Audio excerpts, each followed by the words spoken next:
I never thought I would be chasing child predators.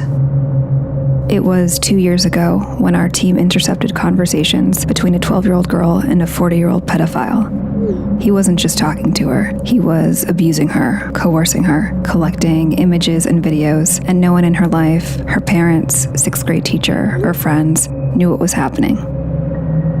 I have a sixth grader of my own. I have 3 kids, actually, but you don't have to be a parent to be devastated by this. I work for a tech company that uses artificial intelligence to detect issues like grooming and sexual predation, and this is something we see constantly. These abuses are occurring quietly and mostly go unreported, and we want parents to know exactly what we know about what happens online. So we made a plan. A man has been arrested for allegedly raping a 15-year-old that he met over Snapchat. Instagram has become the #1 social media site. At the top of the free download. We've also seen firsthand the predatory symbiotic relationship that exists between Instagram and Snapchat. We would create a fictitious 15-year-old girl, complete with a believable social media identity, put her online, and document how long it would take for a predator to approach her. But creating a person out of thin air is complicated. We needed photos, but we knew we couldn't use an actual teenager. It would have to be someone on our team. I'm 37, but our graphic designers assured me that with the wonders of photo manipulation, they could magically make me look over 2 decades younger. We bought clothes and accessories, studied body language and facial expressions. We methodically covered and edited signs of aging, wrinkles, weight shifts, and stretch marks. Meanwhile, we coordinated with federal, state, and local law enforcement. Then we built a story around her, a history, a family, a social circle. Libby was born in 2004 and is a sophomore who recently moved to Indiana. We created multiple online accounts for Libby, prominently displayed her age, and posted typical teen content. We even created virtual friends for Libby who would comment on her posts. With everything in place, we would launch the project, give it a few months, and see if anyone would buy it. So we hit the button, and Libby went live.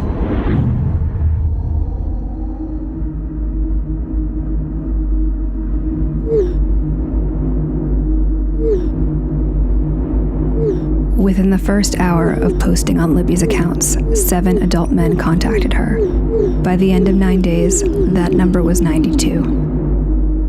The conversations ranged in severity from making sexual comments to sharing and requesting explicit photos and videos to manipulation and threats. The onslaught was so massive, it took 5 of us playing Libby full-time to keep up. We decided to move off-site where we could scale up the operation and gather as much information and evidence as possible. Since Libby is 15, men might try to falsely justify their actions towards her because of her proximity to adulthood. Would parents question, where's the bar? Would a 13-year-old face the same barrage of predators? A 12-year-old? How young could it possibly go? The graphics team transformed me into 11-year-old Bailey. Bailey is afraid of the dark. She hasn't had her first crush yet. She's still prepubescent. A parent might assume Bailey would be insulated from any sort of predatory attack. We launched our 11-year-old persona online. 444 and go.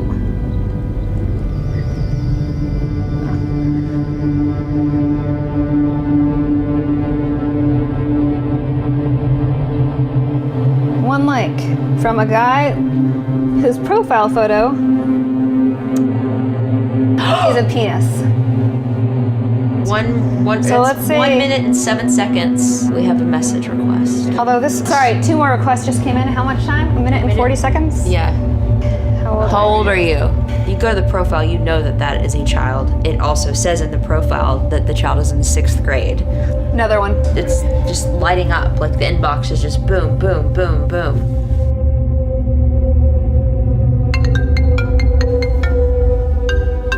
An incoming video call in less than 5 minutes.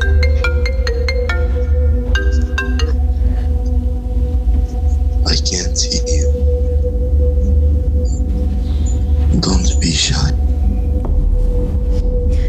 They all say don't be shy.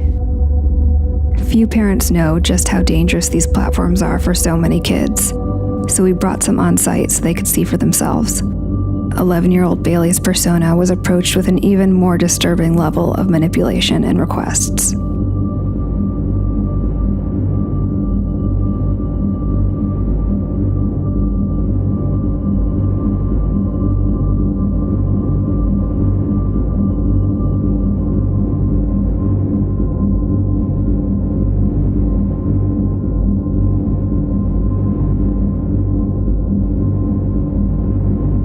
While the majority of the abuse happened from a distance, our child profiles also received requests to meet up in person, especially our 15-year-old persona. 28-year-old Keith was relentless. Like the others, he took no issue with Libby's age. He shared explicit videos of himself. He treated the virginity of an underage girl as a prize to be stolen. It was a tough decision, but if Keith wanted to meet Libby in person, we would let him. We synced up with our law enforcement contacts, and within 24 hours, we were on the ground and ready to meet. We already had evidence of what he had done online, but was he willing to carry things out in real life? We knew 37-year-old me attempting to pass for 15-year-old Libby would be a challenge. But I would wear a hat, a lot of makeup, and a big sweatshirt, and see if he showed up.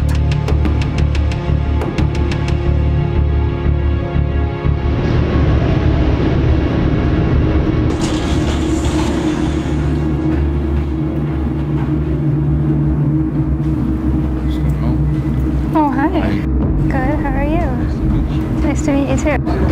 Hey. How you doing? Good. Okay. Is it what you expected? Well, yeah. So you going upstairs?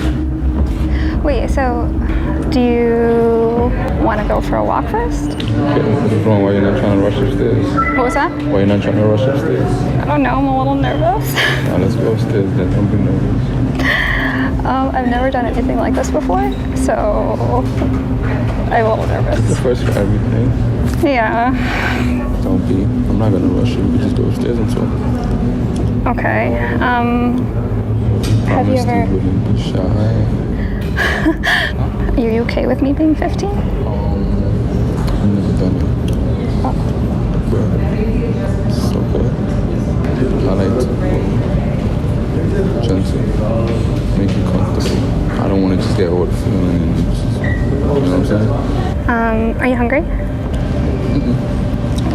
Stop trying to dodge it. Let's go upstairs.